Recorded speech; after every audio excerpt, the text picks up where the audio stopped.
amigos de Tiro Indirecto? Pues bueno, hoy estamos con otro invitado más, con otro invitado muy especial, un invitado que lleva aproximadamente más de 8 años en la cadena de ESPN Deportes, un invitado que ha hecho coberturas de todos los ámbitos deportivos, especialmente en fútbol, ha cubierto varias noticias importantes del deporte. Entonces hoy está con nosotros el señor León Lecanda. ¿Cómo está? Buenos días. ¿Cómo estás, Yair? Gracias por la invitación. Te mando un abrazo. Muchas gracias, señor Lecanda. Pues bueno, para ir iniciando esta entrevista de cómo era León Lecanda en la infancia. Pues mira, era un niño inquieto, hiperactivo. Por ahí de repente le mandaban llamar de la escuela a mis papás, ¿no? Varias veces para ver por qué mi comportamiento, por qué no podía estar concentrado todo el tiempo en algo. Y cuando me hicieron los estudios, y obviamente pues me llevaron, ¿no? Con una psicóloga y hacer varias pruebas y test y todo. Dijeron, bueno, pues el problema que tiene su hijo es que tiene un IQ alto y en realidad se aburre muy pronto de las cosas, ¿no? Entonces siempre tiene que estar buscando qué más hacer y por eso es que es hiperactivo y por eso es que todo el tiempo quiere explorar y quiere aprender cosas nuevas y por eso es que deja tan rápido de hacer algo porque ya quiere ir y emprender otra cosa, ¿no? Entonces, obviamente todo eso se fue canalizando de buena manera y después me volví un estudiante muy dedicado, sin ser matado, ¿no? Como se dice, ¿no? Eh, pero sí fui un estudiante dedicado en toda mi vida académica, especialmente en la preparatoria y en la universidad. Y bueno, obviamente dentro de mi infancia no podría dejar de lado que mi gran pasión y mi gran hobby, eh, bueno, eran tres específicamente, pero el mayor de ellos eran los deportes, ¿no? Veía todo el tiempo la televisión, todo el tiempo que podía, deportes, o si mi abuelo, me recuerdo, ¿no? Que en paz descanse me llevaba, por ejemplo, a la casa de apuestas caliente, pero en aquel entonces pues iba y a él le gustaba mucho apostar con los galgos y también con el béisbol y ese fue también como realmente el amor que yo le tomé a ese deporte, el béisbol, me encanta. Eh, y por supuesto que las otras cosas que hacía mucho era jugar videojuegos y salir a hacer deporte. Entonces, si tú te fijas, dos de mis tres grandes hobbies o pasiones de niño estaban relacionados a los deportes, ya fuera practicarlos, como el básquetbol, el fútbol o el propio béisbol, o bien verlos, ¿no? Y me volví un geek de los deportes, un apasionado. eh, y bueno, pues realmente esa ha sido mi vida, ¿no? Después de que yo miro la infancia de León hace más de 30 años, pues me doy cuenta que esta ha sido mi vida. Ok, y es algo muy importante, señor Lecanda, cuando nos platica que es apasionado de los deportes todavía, porque esto nunca se nos va a quitar esa pasión por estos maravillosos deportes. Y ya cuando pasa de la infancia a la adolescencia, ya cuando va creciendo y se llega a un punto determinado, una decisión en decir, ¿ahora qué voy a estudiar? ¿De dónde se le viene ese amor ahora por los micrófonos? Por la escritura, por las ciencias de la comunicación. En realidad, desde que mis papás me preguntaban qué quería ser de grande, yo les decía comentarista deportivo de la televisión. Esa, en realidad, más que ser deportista profesional, como muchos que lo intentaron y no pudieron y por eso se dedicaron al periodismo deportivo, en realidad yo siempre lo tuve como muy claro, ¿no?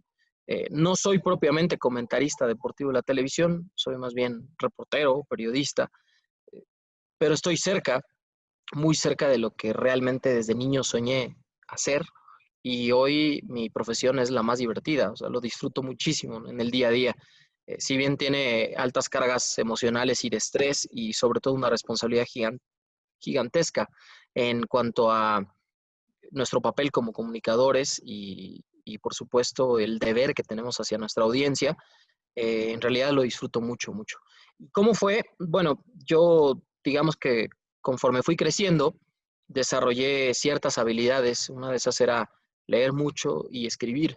Y me di cuenta que era bueno escribiendo, quizás se lo heredé a mi mamá, Adriana Leona, y me di cuenta que ese camino me podía llevar hacia la carrera de comunicación. Porque al final del día, si yo empataba mi gran pasión en la vida, que son los deportes, y mis cualidades o mis habilidades como persona, que probablemente sean justo la manera en la que me comunico, el lenguaje, la escritura, etcétera, tenía yo que enfocarme hacia ese camino, ¿no? Y por eso es que elegí la carrera de comunicación social en la UAM, Xochimilco. Recuerdo que durante la carrera, sobre todo los primeros trimestres, iba mucho también a la UNAM en las tardes y me metía con amigos de oyente en las clases también de la carrera de comunicación en la UNAM. Y bueno, pues toda esa formación académica, por supuesto que termina pesando a la hora de no solamente tu preparación y currículum, sino tu deseo, tu interés y tu capacidad para en algún momento dado poder entrar a los medios de comunicación. Ok, y ya después de que cursa, ya acaba esa licenciatura en Ciencias de la Comunicación, ¿de dónde se viene esa oportunidad del primer trabajo? ¿Cómo fue? ¿Cómo se dio este primer trabajo para usted? Cuando yo estaba en el último trimestre de la carrera en la UAM, los directivos del periódico Reforma acudieron a la universidad y entre ellos el subdirector editorial Roberto Samarripa, a quien le tengo una enorme estima y un gran cariño y sobre todo una gigantesca admiración. Eh, Él es egresado también de la carrera de comunicación social en la UAM y le tiene mucha confianza y mucha fe al perfil del egresado UAMero. Y él nos presentó el curso de periodismo de Reforma. Hicimos más o menos unos 70 aspirantes de mi generación el examen en ese momento, en ese instante, o sea, en un par de horas de admisión y nos quedamos dos en ese curso de periodismo de aquel otoño, te estoy hablando del año 2007, y yo entré al curso de periodismo, nos quedamos 20 aspirantes de todas las universidades, de todas las carreras del país, en ese curso de otoño del 2007, los meses de septiembre y octubre, y después de 6 semanas de concluir el curso, en las evaluaciones, bueno, esas no te las entregan, o no sé si lo hagan ahora, pero en aquel momento no, y en las evaluaciones yo salí muy bien calificado y sobre todo con la idea muy clara de que yo quería dedicarme al periodismo deportivo. Sí, o sea, si bien me encantaba la política o en algún momento dado me gustaban otras cosas, ¿no? Como el periodismo cultural, por ejemplo, en realidad mi gran pasión otra vez fueron los deportes. Y recibí un par de ofertas de otras secciones del periódico y no las acepté. Y cuando llegó a los 15 días la oferta de Cancha, la sección de deportes de Reforma, como reportero, pues obviamente la acepté, ¿no? Incluso me acuerdo que yo les había dicho que yo quería escribir y hacer cosas relacionadas al béisbol. Y me dijeron, bueno, León, la plaza que tenemos es de reportero de fútbol. ¿La quieres? Les dije, sí, por supuesto. El fútbol me encanta igual. Y a partir de ahí entré al periódico. Estás hablando de que si yo egresé en agosto de la carrera, para noviembre ya era mi primer día de trabajo en el periódico como reportero de cancha. Y ahí trabajé 4 años y 2 meses. Y en el año 2012, justamente en enero, recibí la oferta, bueno, unos días antes, ¿no? Recibí la oferta de ESPN, la oportunidad de hacer el casting, me eligieron a mí y justo en enero próximo cumpliré 9 años en la cadena.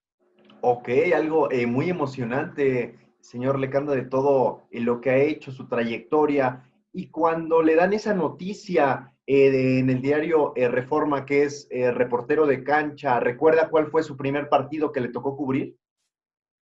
Sí, recuerdo que en realidad el primer partido al que fui acreditado fue un juego Cruz Azul contra Monterrey en el Estadio Azul, justo en ese torneo de Apertura 2007 durante el curso de periodismo, porque una de las actividades era sacar a los chicos del curso con reporteros ya del periódico a diferentes coberturas y asignaciones. Me tocó ir a una manifestación, me tocó ir a la Cámara de Diputados, me tocó hacer un reportaje sobre el tratamiento de aguas y el reciclaje, me tocó ir a un concierto, ¿no? A cubrir como la parte de espectáculos, también con la sección de club, a un evento de alta sociedad. Y el partido al que primero acudí, ¿no? Como acreditado, fue ese, como aspirante todavía, otra vez, o sea, como parte del curso, ¿no? Y ya cuando fui contratado, eh, mi primera asignación fue ir a cancha 2 de Ciudad Universitaria, donde entrenaba Pumas, ahora entrena ya en cantera, y cubrir una práctica de los Pumas. Y después, esa final del año 2007, que fue la apertura, fue Pumas contra Atlante, y la primera vez que asistí a un estadio fue justamente al Olímpico Universitario, ya como parte de Reforma, en esa liguilla, ¿no? Pero específicamente ya en las coberturas adicionales de mis compañeros, porque obviamente yo era el menos experimentado y por ahí pues estaban Luis Omar Echeverría, Alfredo Bush, Alejandra Benítez, Juan Martín Montes, ¿no? Que hoy es gente que se ha mantenido en la industria y que además ocupa puestos muy, muy importantes en diversos medios, ¿no? Como por ejemplo Bush está en Marca Claro, Juan Martín Montes es el director editorial de Medio Tiempo, eh, Edgar Contreras, Alejandra Benítez y Luis Homero Echeverría permanecen como reporteros de la sección de cancha de deportes, de Reforma. Entonces sí, en realidad tuve grandes maestros, ¿no? Miguel Ángel Briceño, que después se fue a TUDN y ahora otra vez trabajamos juntos en la cadena en ESPN. Así que fue realmente muy, muy importante toda esa etapa formativa y por supuesto el recuerdo de los primeros pasos, ¿no? Las primeras coberturas. Claro, y en esa primera cobertura en especial en el entrenamiento de los Pumas en la cancha 2, en la que ya nos comentaba, ¿qué pasó por su mente cuando llega a la cancha, cuando ve a entrenar ahí a los Uh -huh. jugadores, el mismo profe dando indicaciones? ¿Qué pasa por su mente cuando ya está ahí? En realidad era muy emocionante, ¿no? El poder ver a jugadores profesionales, el ver a reporteros acreditados, eh, fotógrafos, camarógrafos, ¿no? A los medios y veías el cubo de Televisa y el de TV Azteca y por supuesto Radio Centro, ¿no? ASIR, ¿no? Todos los medios tradicionales, ¿no? Los de más peso específico, ESPN, Fox, eh, y bueno, era como un sueño cumplido, porque como periodista, cuando vas y tienes la oportunidad de estar en un lugar ya acreditado, cuando ves a profesionales trabajando, eh, lo primero que tienes que hacer es tener un comportamiento ejemplar y estar a la altura, ¿no? Y comportarte otra vez como periodista y no como aficionado, ¿no? Entonces, desde ahí empecé a entenderlo muy claramente y me pareció como cumplir un sueño y disfrutarlo muchísimo. Y ya una experiencia de, ya nos lo decía, 9 años en la cadena de ESPN, más otros 5 ahí en el de Reforma más o menos. Ahora, ¿cómo lo ve en el reportero de la cancha? Ahorita sabemos que pues a lo mejor está más restringido, pero en su momento, para usted, ¿qué sensaciones le da? Ahora, ¿cómo ve este perfil como reportero de cancha? ¿Cómo veo el perfil del reportero o mi perfil? El perfil del reportero. El perfil del reportero ha cambiado respecto a mi generación de hace 13 años cuando yo empecé en el medio, porque en aquel momento, si bien el Internet ya era una herramienta muy útil y además necesaria, nosotros, por ejemplo, te puedo decir que dictábamos las notas para que se subieran en el portal. Es más, ni siquiera había el dominio cancha.com, era reforma.com diagonal deportes. Entonces, hasta el 2008 se hizo en el rediseño, ¿no? La sección de cancha y su propio dominio como página de internet de deportes. Pero estamos hablando de que en aquel entonces teníamos un teléfono y no era un teléfono inteligente, era un teléfono para hacer la llamada y decir, ahí te va la nota, ¿no? Y entonces tú aprendías a cabecear, tú ponías el kicker, tú ponías el balazo y así como ibas dictando, ibas escuchando con tu otra mano, así, tu grabadora, literal, así lo que había dicho el técnico, tú ya habías más o menos espoteado la declaración que querías meter y así como la escuchabas, la ibas dictando, ¿no? De forma simultánea y desarrollas esa habilidad, ¿no? Para dictar a lo mejor una nota de 5 o 6 párrafos en un periodo de 8 a 12 minutos, ¿no? Y hoy es inimaginable eso, ¿no? Hoy ningún medio pagaría por tener un centro de capturistas para tomar dictados de las notas, ¿no? Y estamos hablando solo de 13 años. Entonces, el perfil ha cambiado porque hoy tenemos más herramientas y más tecnología a nuestro alcance. Y hoy, evidentemente, con las redes sociales, con los blogs, con los videoblogs, con un montón de páginas de Internet, con YouTube y con, además, los medios tradicionales, tanto en sus versiones digital, impresa, de radio y de televisión, estamos hablando de que hay muchísimas formas y vehículos de comunicación. Por otra parte, creo también que el perfil del reportero tiene que siempre basarse en las máximas del periodismo, ¿no? Que es la ética, la congruencia, el respeto a los seres humanos, porque estamos hablando de que contamos historias de personas iguales que nosotros. No estamos hablando de cosas o de objetos. Y sobre todo, el verificar la información. Yo creo que eso se ha perdido mucho en esta vorágine de información en donde paradójicamente mientras más acceso tenemos a los datos o a la información en sí misma, también tenemos más acercamiento a noticias falsas, ¿no? Fake news y datos falsos. Entonces, el periodista, su trabajo no cambia. Su trabajo sigue siendo la esencia de mantener una ética y una estructura de valores muy bien cimentada, el respeto a los seres humanos y a la empatía humana. Y por supuesto, el ABC, que es verificar y contrastar la información antes de publicarla y dar un contexto. Ese es nuestro trabajo y eso no cambia.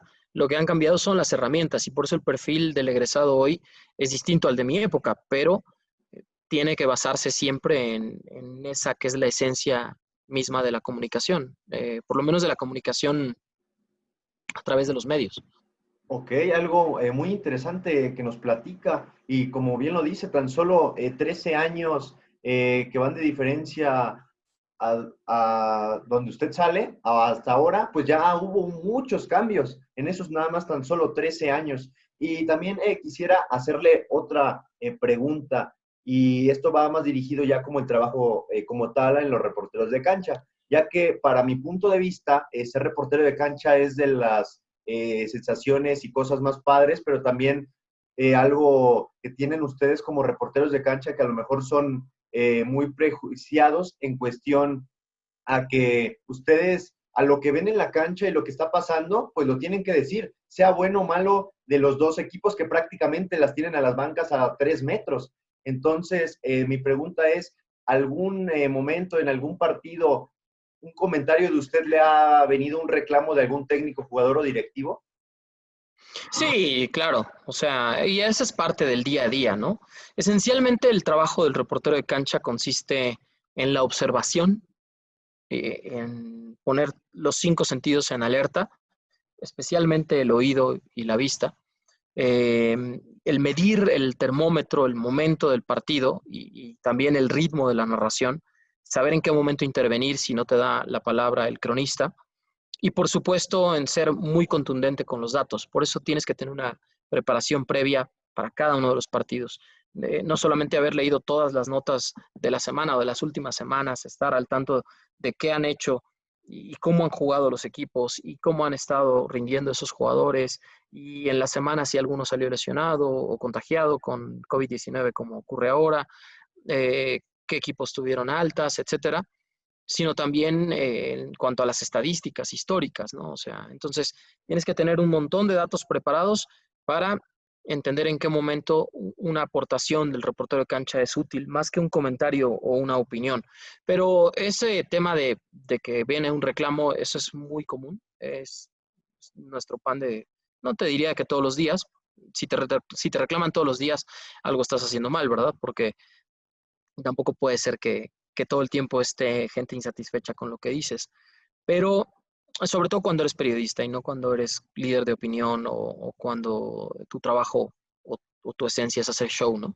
Entonces, sí, es parte de lo mismo, pero yo siempre he creído que así como existe el canal de comunicación y la apertura, tiene que ser en dos vías y tienes que ser receptivo y asimilar lo que alguien te dice y si te equivocaste, te tienes que disculpar. O sea, es parte también de nuestro trabajo, el equivocarnos, pero siempre creo que la equivocación con dolo es la que daña profundamente, la que no tiene reparo, y que eso es lo que no debe ocurrir, ¿no? En nuestro oficio.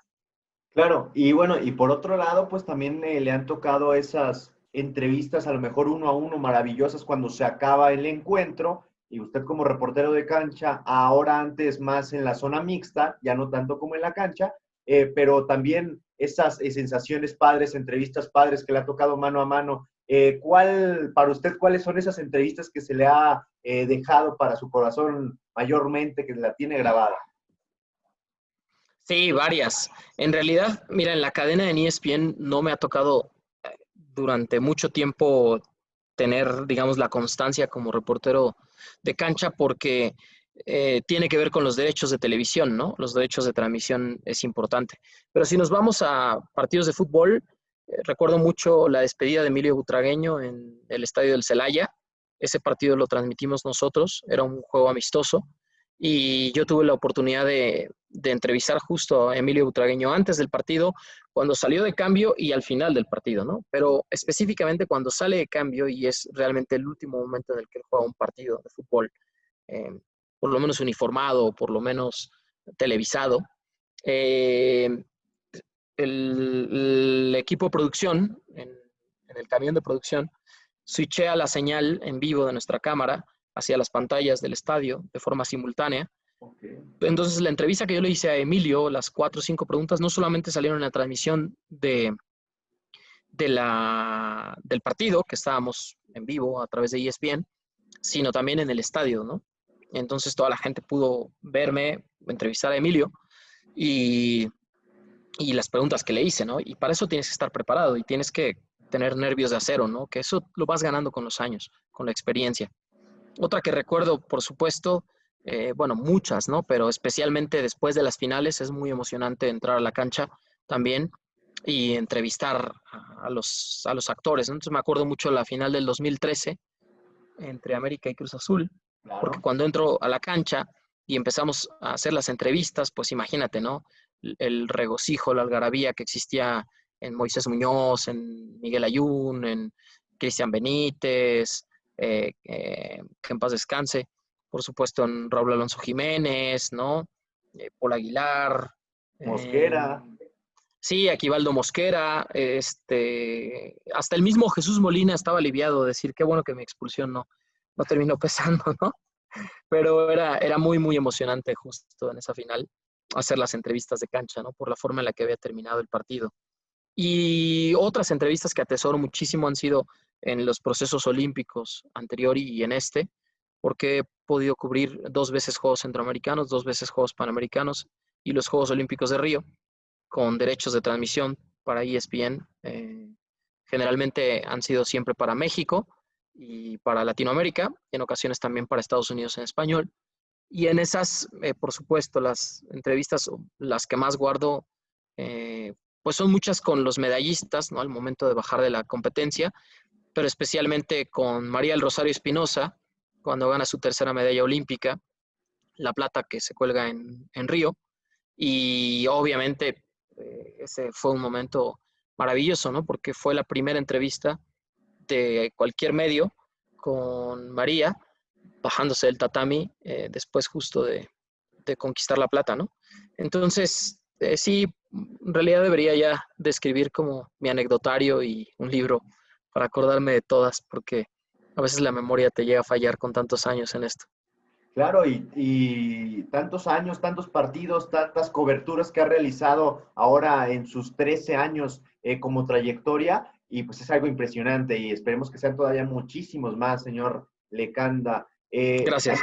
También hemos visto ahorita esta parte del fútbol mexicano, yo me quiero dirigir a un equipo en especial, Cruz Azul.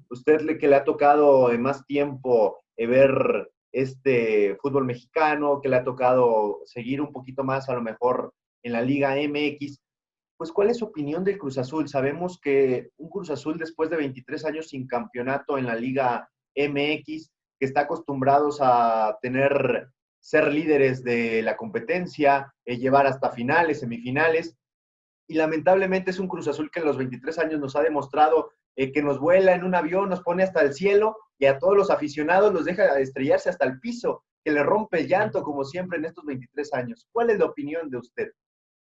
Sí, me parece que es un equipo muy golpeado, ¿no? Y que su afición es una de las más nobles que pueden existir, no solo en el fútbol mexicano, sino en todo el mundo, porque un equipo que continuamente, como bien dices, llega a las finales y no puede ganarlas, sobre todo las finales de liga, que son las que realmente el aficionado quiere, porque, bueno, tampoco hay que olvidar que justo en estos 23 años el equipo ha salido 3 veces campeón de la Liga de Campeones de CONCACAF o antes Copa de Campeones de CONCACAF. Claro. También en este periodo ya ganó 3 veces la Copa MX o la Copa México antes. En este periodo ya ganó una Leagues Cup y ha tenido títulos, pero en realidad lo que la gente quiere es celebrar una liga, ¿no? Después del invierno 97. Y, y el aficionado de Cruz Azul es el que realmente sufre más de esto, ¿no? Porque no solo es su amor y su pasión por el equipo, sino muchas veces son familias de escasos recursos, de gente que ahorra durante mucho tiempo para poder ir a un partido de fútbol o poder llevar a su familia a disfrutarlo, o que literal se endeuda para comprar un boleto en reventa para una final.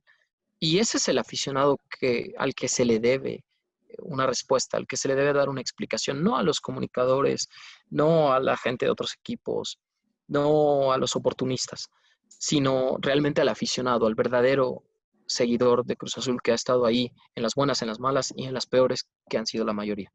Entonces, ha sido pues un proceso muy largo, es muy difícil explicarlo en una sola respuesta, pero le ha pasado de todo. Cruz Azul ha perdido finales de todos los colores y sabores, desde un gol de oro, que ya no existe esa regla, con Alejandro Glaría en el 99 con Pachuca, hasta una Libertadores en penales contra Boca Juniors, que no era liga, pero ese título hubiera sido obviamente de otra dimensión.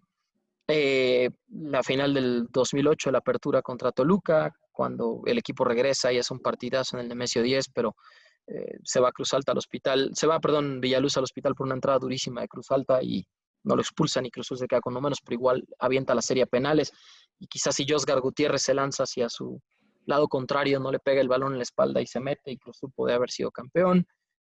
Hasta finales en donde ha sido claramente superado como por ejemplo la de Santos en ese mismo año 2008, eh, la forma en la que pierde también el título de la CONCACAF, otra vez no tan significativo para los aficionados, pero ha sido parte de esta historia en el 2010 contra Pachuca, con el gol de Edgar Benítez, a segundos del final.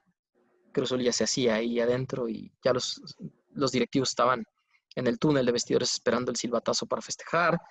La del 2013 es irrepetible, ¿no? La forma en la que dejan ir el campeonato, esa es la más significativa de todas. O finales en donde se ha entregado literal y no ha podido ni siquiera meter las manos como el partido de vuelta contra América en el 2018, ¿no?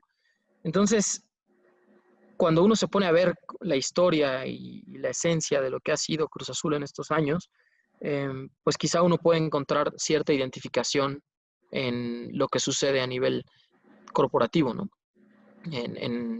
Obviamente todas las luchas de poder que existen arriba, ¿no? Y en toda esta vorágine que ha sucedido en los últimos años por el poder.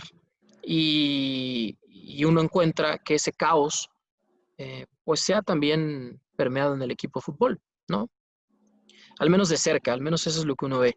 Luego pasan cosas extrañas que son inexplicables y que solo le han sucedido a Cruz Azul y que obviamente el día que logren romper ese maleficio, pues no me puedo imaginar el júbilo y la algarabía del verdadero aficionado de Cruz Azul que tanto lo he esperado, ¿no? Como también el del Atlas, ¿no? Lo que pasa es que el Atlas no es un equipo tan llamativo a nivel nacional, sino en Jalisco y tiene sus seguidores en Estados Unidos y en otros estados de la República. Pero bueno, pues son historias parecidas, ¿no? En el fútbol de aficionados muy fieles que han sufrido todo y que obviamente en algún momento, cuando se rompa ese maleficio, va a ser eh, una fiesta nacional. Un caos. Sí, Sí, sí, sí. Señor Lecanda, ¿y usted a quién le va? yo le voy a los Pumas. Ok, y ahora pues quisiera preguntarle, sus Pumas con el profesor Andrés Ilini hacen, me parece que un buen torneo. Él, sin ser entrenador más formador, llegan a unos Pumas, otra vez los lleva a otra final. Y un León que no sé si esté de acuerdo conmigo, pero pues rompió la liga con Nacho Ambriz, el mejor de la liga a mi punto de vista. ¿Y cómo le pareció esta final a usted? Me pareció que se la lleva el equipo que más lo mereció, el equipo que mejor hizo las cosas, no solamente en este torneo, al ser superlíder. Si uno se va a los últimos 4 torneos, son 2 lideratos y 2 sublideratos en la tabla general. Así que si fuera por puntos tendría que ser, y torneos largos tendría que ser bicampeón, o tendría que tener, si fuera por méritos, ¿no? Pues más títulos de los que ha cosechado en los últimos 2 años, ¿no? Que, que finalmente se consuma con esta liga. Me da mucho gusto por Ignacio Ambriz, por Jesús Martínez Murguía, también por toda la gente que conozco que trabaja en León. Me consta que son un grupo de personas con mucho talento, pero sobre todo muy trabajadores.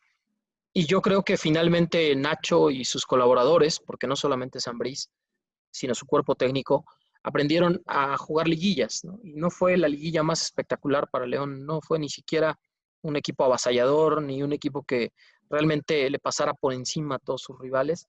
Fue un equipo inteligente en la cancha y utilizó todas las ventajas, como cerrar en casa, como su mejor posición en la tabla, como el gol de visitante, como una plantilla amplia, a pesar de tener ciertos jugadores con lesiones o por ahí de repente la baja del Avión Ramírez durante la liguilla por COVID, que regresa para la final.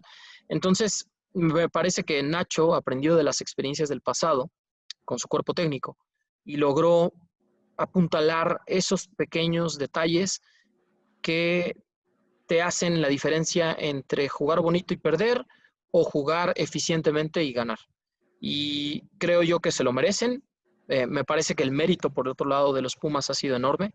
Nadie, eso te lo puedo asegurar, pero con los ojos cerrados, nadie presupuestó que Pumas iba a jugar una final cuando a 4 días de empezar el torneo, Michel González dice, me voy, ¿no? Y gracias, ahí les dejó su proyecto. Cuando Andrés Lilini hasta la jornada 6 o 7 era interino, ni siquiera sabían si se iba a quedar, estaban buscando técnicos, pero empezó bien el equipo y los jugadores le dieron un voto de confianza y entre ellos Alfredo Talavera, Juan Pablo Vigón, Carlos González, los líderes del grupo, ¿no? Nicolás Freire, hablaron con la directiva y pidieron que se quedara Lilini porque habían hecho clic con él. Y esas apuestas arriesgadas de la directiva, en su momento de Leopoldo Silva y de Chucho Ramírez, le dieron resultados a Pumas. Y no fue suerte ni fue casualidad que el equipo estuviera a un partido de ganar el campeonato, porque después de la ida estaba abierto, ¿no? Todo para el Estadio León. Creo yo que en realidad, si nos vamos más como a lo que fue la final, creo yo que se resuelve mucho en los minutos finales del primer partido, en el Olímpico Universitario, porque Pumas con la ventaja 1-0 pudo haber sacado mayor renta de casa, al menos no perder el partido y llevarse una ventaja para la vuelta. Y con un hombre Y más, con un hombre más, ¿no? Por supuesto, con la expulsión de Barreiro. Y creo yo que ese momento, esos quizá 20 minutos finales del primer partido, terminan definiendo la serie, ¿no? Y Pumas también llegó muy justo al partido de vuelta, o sea, los jugadores venían o saliendo de lesiones, como el caso de Alfredo Talavera o Fabio Álvarez, o ya muy tocados, ¿no? Como Vigón, como Mayorga, como Iturbe. Eh, hay mucho desgaste y sobre todo mucho desgaste emocional también en una temporada tan atípica como la que ocurrió, ¿no? Entonces, en resumen, creo yo que León lo merecía. No fue un equipo espectacular, pero fue un equipo muy eficiente. Fue un equipo que con todas las de la ley se corona campeón. Me da mucho gusto por ellos, de verdad, te lo digo. Y Pumas hizo un gran torneo. Tiene todo el mérito Lilini y su equipo de colaboradores, el grupo de futbolistas y hasta los directivos en haber dicho, ok, pues te damos la responsabilidad. No hay ya más que perder, ¿no? Si el equipo ni siquiera con Mitchell andaba así de bien, ¿no? Entonces, ojalá que ahora que viene la desbandada, ¿no? Que se va Carlos González, que se va Alejandro Mayorga, que posiblemente se vaya Juan Ignacio Dineno. Ojalá que en estas salidas de jugadores que fueron clave para Pumas, pues se logre restablecer con estos chicos de cantera que hicieron muy buen trabajo, ya con mayor madurez, y por ahí uno o dos refuerzos que puedan apuntalar al equipo. Ojalá que así sea, señor Leganda, porque, pues como bien lo dice, también felicitaciones para el profesor Andrés Ilini. Él se tiene que llevar todo el mérito también de los jugadores, hicieron clic, más conocía a todos los jugadores de cantera, aparte por ser sudamericano, se llevó muy bien con Colicho González paraguayo, con Juan Ignacio Dineno argentino, con Nicolás Freire argentino, con Waller, con Fabio Álvarez. Un equipo muy compacto, a mi parecer, y que hizo excelente torneo, pues bueno, se queda ahí en el camino. Por otro lado, el señor Lecanda, ahora que estamos viviendo la Liga de Campeones de CONCACAF, ayer que ya he calificado un equipo mexicano, los Tigres, y también un equipo hondureño como lo es Olimpia. Ahora esta semifinal confirmada se va a llevar este fin de semana. ¿Cómo ve este encuentro? ¿Cree que pueda dar la sorpresa el conjunto León, el conjunto hondureño, o Tuca Ferretti la tiene ya fácil para la final? No, yo diría que fácil no. Si bien hay una enorme distancia entre los equipos de la Liga MX y del fútbol hondureño, incluso la distancia es mucho mayor que la que existe entre selecciones. También depende del contexto y la generación, pero específicamente en cuanto a ligas hay una distancia muy grande. Yo creo que en estas instancias tampoco es casualidad que Olimpia esté en una semifinal y son equipos muy aguerridos, son equipos rápidos, son equipos muy físicos. Tigres es un cuadro con jugadores muy técnicos, pero que de repente, si los cuecen a patadas y el árbitro no anda fino con las tarjetas, de repente te pueden complicar, ¿no? Y nada está escrito. Y nos dimos cuenta con la semifinal de Cruz Azul Pumas, más allá de todas las teorías de la conspiración, que no vale la pena ni tocar, pero realmente muchos dimos por hecho que Cruz Azul iba a estar en la final contra León y Pumas nos cayó la boca a todos, ¿no? Entonces, nada está dicho antes de un partido, por más que haya odds o probabilidades a favor de uno y en contra de otro, claramente va a ser un equipo difícil, se le puede indigestar a los Tigres, como también pueden salir inspirados y golear, ¿no? O sea, eso no está dicho de antemano. Pero si me preguntas si pienso que Olimpia va a estar en la final, no lo creo. Yo considero que Tigres va a hacer valer su condición de favorito, esa enorme diferencia entre plantillas y ese buen momento que mostró el equipo ayer contra New York FC para colocarse en esa llave como finalista y ser, me parece, el principal candidato al título de esta Liga de Campeones de CONCACAF. Ok, y por otro lado, los cuartos de final hoy de vuelta entre el América y el Atlanta United, recordando que el América tiene un amplio marcador y un amplio entre comillas, porque es 3-0 y como usted dice, esto es fútbol y cualquier cosa puede pasar y ya lo vimos ahora en la semifinal de vuelta entre Pumas y Cruz Azul. Y también el otro partido que se va a llevar entre el Cruz Azul y los Ángeles LAFC, los Ángeles de Carlos Vela, que a mi punto de vista este partido pues es más apretado porque no se jugó el de ida, es a un solo juego, de matar o morir. Entonces, y un Cruz Azul anímicamente que viene destrozado por todo lo que pasó en el fútbol mexicano, pues algo muy impresionante. A lo mejor vamos a ver hoy en la noche, señor Lecanda. Sí, en teoría, como está diseñada la serie o como quedó el partido de ida, en teoría América no debería tener mayores complicaciones para medirse al Atlanta United, saber manejar el 3-0 de la ventaja. Eh, Me parece que el equipo de Miguel Herrera tendría que hacer también valer su condición en ese juego y ser semifinalista en esa llave. Y del otro te lo pongo como un volado al aire, ¿eh? Yo creo que el AFC tampoco anda muy bien después de la eliminación en playoffs contra Seattle, después del torneo de MLS is Back, en donde Carlos Vela no estuvo y el equipo no arrancó bien en esta reanudación del fútbol. No es el LAFC que goleó a León en el partido de vuelta de los octavos de final 3-0 y que lo dejó en el camino. Es un equipo que se ha visto mermado por varias bajas, ¿no? Por lesiones, por convocatorias a selecciones nacionales en su momento en fecha FIFA, cuando se jugaban los playoffs, y también por COVID-19. Y bueno, veremos, ¿no? Veremos si andan enchufados Eduardo Atuesta, Diego Rossi, Palacios, obviamente Carlos Vela, ¿no? Para que del medio campo hacia adelante marquen diferencias, donde los equipos de la MLS pueden hacer la diferencia. Y por el lado de Cruz Azul, sí lo dices, o sea, claramente el equipo no está bien anímicamente y no tendría por qué estar bien anímicamente después de lo que sucedió, menos por la renuncia de Robert Siboldi, ¿no? La forma en la que se han presentado los hechos, las declaraciones, por supuesto, públicas de la directiva, todo como se ha venido desarrollando en los últimos 10, 11 días, no ha sido nada sencillo para el jugador de Cruz Azul y hoy, claramente, el factor mental puede ser el peso específico. Yo creo que si Cruz Azul sale enchufado anímica y mentalmente, ¿sí? Y se olvidan de lo que pasó en la vuelta contra Pumas, tienen posibilidades de vencer al LAFC. Si tú me dijeras, es que el LAFC va a jugar como en la vuelta contra León, no le vería yo muchas posibilidades a la máquina de avanzar hoy. Ok, entonces va a ser un encuentro muy apretado, hay que estar muy pendientes al rato ahí en todos los canales que los van a pasar. Y también quisiera preguntarle sobre, yo estoy acá de la ciudad de San Luis Potosí, sabemos que también el equipo del Atlético de San Luis la temporada pasada fue un desastre, incluso acá en misma ciudad se habla que fue de los o es de la franquicia que ha estado en el estado de la peor del torneo, e incluso en San Luis sabemos que tiene sus historias macabras del Potosino, del Real San Luis, Club San Luis y demás.